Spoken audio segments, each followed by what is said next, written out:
Warning, these videos contain mature and psychological themes. The stories are often inspired by real events, folklore, or historical cases, but are fictionalized and dramatized for entertainment purposes. No graphic content is shown. Viewer discretion is advised. Have you ever heard of the Anunnaki, the gods from the sky? No? Then buckle up. This ride might not end well for you.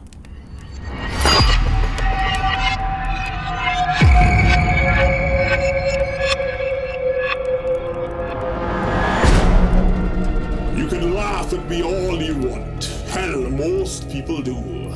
But I once knew a man named Zachariah Sitchin. Do you recognize the name? Oi! You! Yeah, wake up and pay attention, because this research the man did is reality altering. You'll never see things the same again once you know the truth. I remember meeting him for the first time. Smoke in the air, a dark corner of a dusty old library.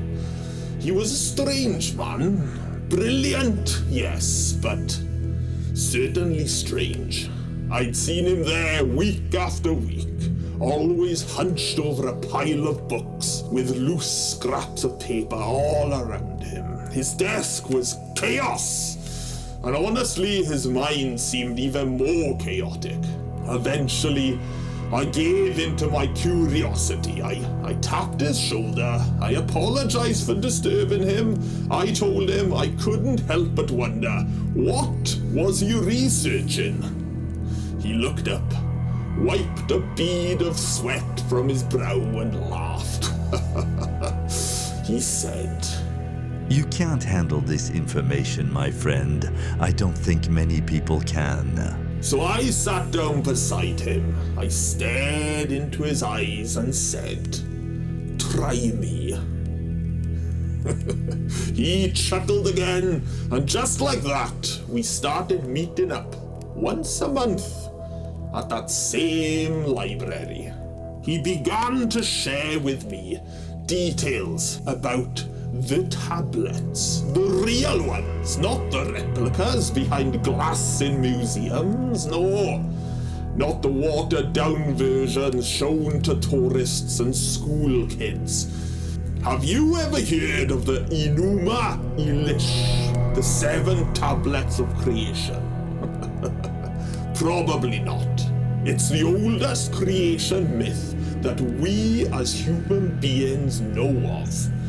But even that's a copy, a hollow echo of something far older again, and far more dangerous.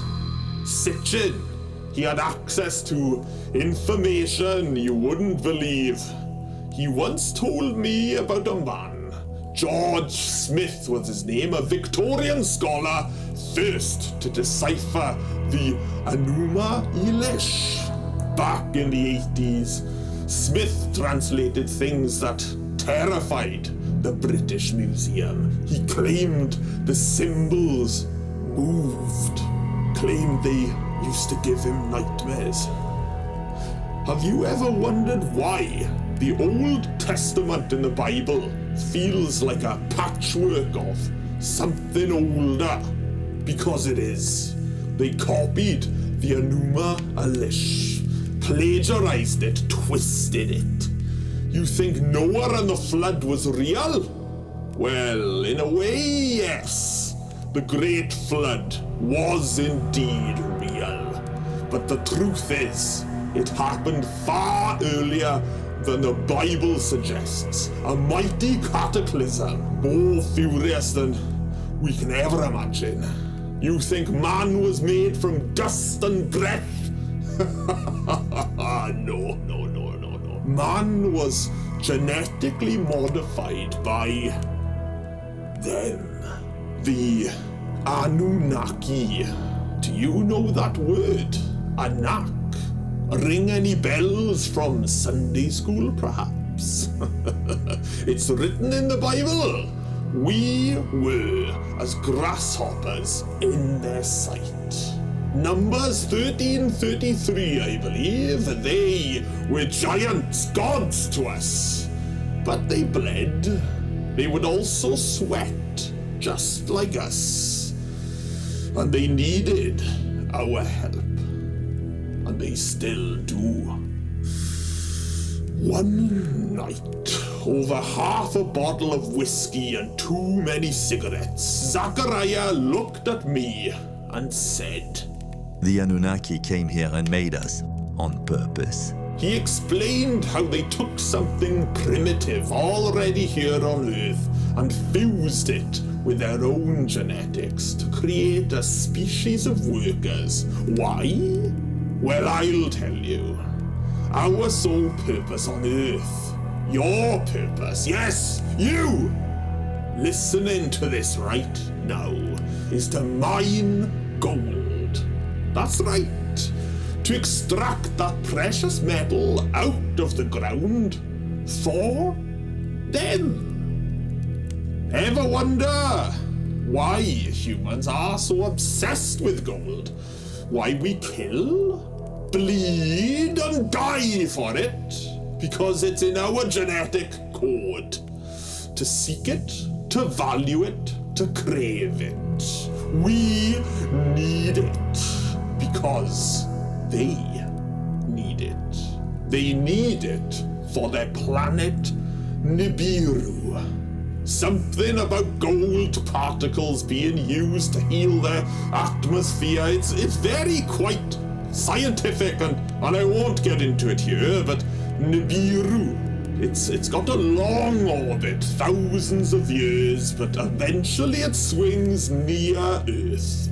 At first, they mined the gold here themselves until they got tired. That is when they made us. Now, here's where it gets dangerous. This is what got Sitchin into trouble, not the books, not the lectures, no. It's what he didn't publish that was the issue. What he only told a select few. They are indeed coming back. And soon. He said the orbit's nearly aligned again. And you can already feel it. Strange storms, magnetic poles shifting. The signs are here. They are coming to collect their resources, their property, their gold.